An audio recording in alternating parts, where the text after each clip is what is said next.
Hi, guys. Hey. Hey. How are you? All right. All right. Thank you for coming, dude. You just totally killed those two songs. Thank you very much. That's we really appreciate that. You know, we try.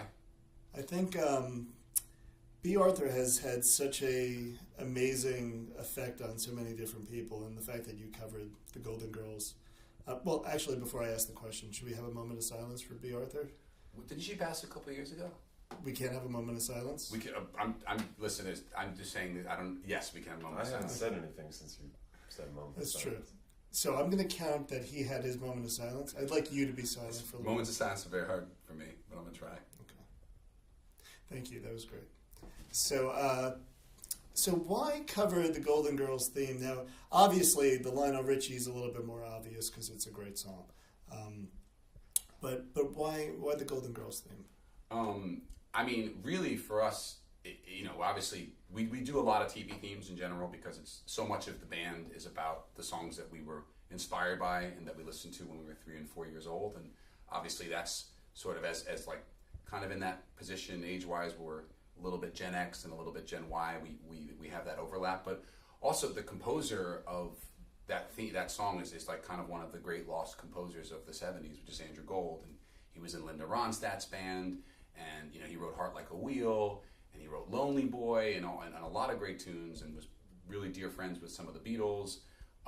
So he kind of fits into our whole aesthetic very much, and it just so happens that it's also the theme to one of the great television shows of the 1980s.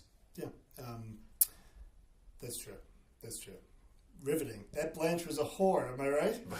She was a filthy whore. Blanche was a. Did you ever watch Golden Girls? Oh yeah. Yeah. Kidding, of course. So, guys, tell me how you formed and got together. And by formed, I mean as a band, not as human beings. Yes. We've been friends for quite a while, but there was a moment at a bar mitzvah of his cousin that we just decided we should be playing more music together, and specifically this type of music, and we just kind of ran to it from there. Yeah, I mean, was that a slip? Like, he doesn't want any part of this? He said ran from it. He's definitely there's a dynamic from the band. Like, I'm sort of I think I'm the Paul and he's the John in the band, because he's like sort of the unwilling countercultural figure, and I'm like the eager beaver, always trying to make it work. And ultimately, it's we all know that his girlfriend's going to break up the band eventually, just like Yoko did. That's not really. That didn't really happen. That totally Yoko. Did Yoko really break up the band though? I mean, are we going to stay? Is this interview? Is this going to? I have very deep beliefs about this, and I do believe. Well, I also think that Yoko Ono was his drug dealer, but I have a whole other. Wow. Absolutely, okay. Absolutely. Well, thanks for letting me tag. I don't think anyone has ever done this. Yoko Ono, drug dealer. Yeah. So thank you for that. So how did you guys stumble on the idea? Okay, I want to put Hebrew or well, not Hebrew so much as just Jewish isms. I said Jewish, which is totally something different. Into your songs. Basically, I think for us, because we've grown up in New York our whole lives, we're native New Yorkers, and we come from kind of the entire New York Jewish culture, which is basically all of comic culture of the 20th century. And there's just this deep love of all the things that are implied in that. So for us, when we use a lot of the Jewish terminology and the words, it's definitely obviously spiritual as far as the music goes, but really it ties into this whole sense of like New York humor, like Seinfeld and Woody Allen and a lot of kind of the great Jewish culture that is like New York Jewish culture, and that's really where we're coming from. We do Greatest American Hero during the set, and we actually substitute the words from George's Answering Machine in Seinfeld. So like we like to try and put little slips in like that to give the audience a cue. But we've had people come up to gigs and they take it maybe a little bit seriously. They think that we're really making a statement of sorts, which we are. But it's definitely more of a statement about love and having fun. Absolutely, just poking fun at certain stereotypes of the typical Jewish New York male. Of which we are two. Of which we are. Excellent examples.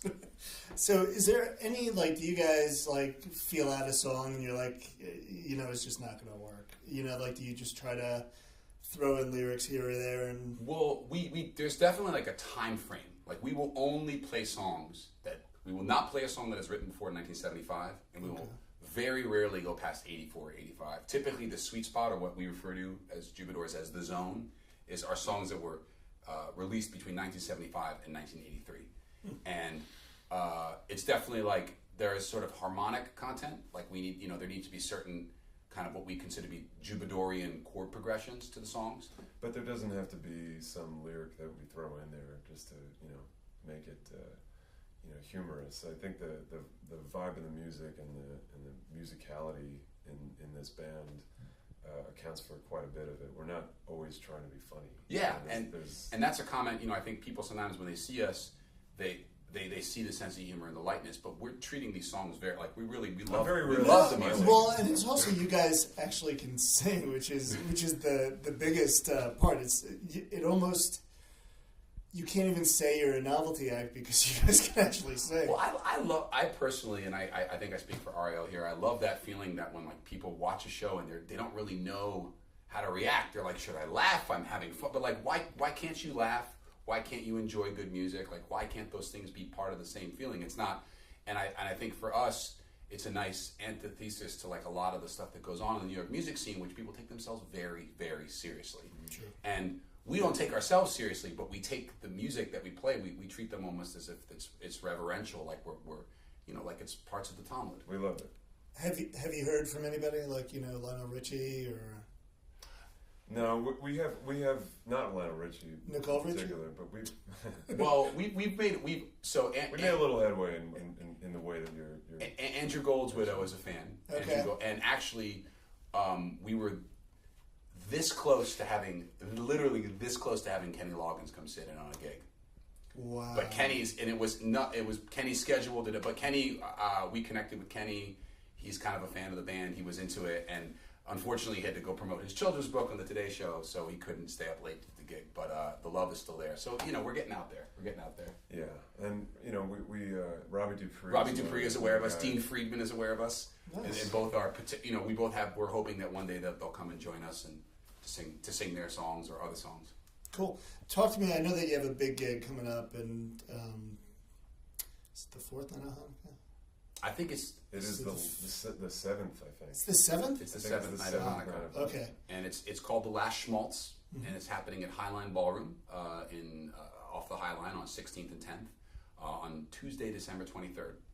And basically, what it is it's our annual holiday farewell gig. It's a farewell gig that we play once a year, where we invite sort of all of our friends, great singers, all Jewish, of course, to come and celebrate the greatness of this music. And we have we try to take all the stars of the 70s and early 80s constellation, have them represented in their Semitic forms.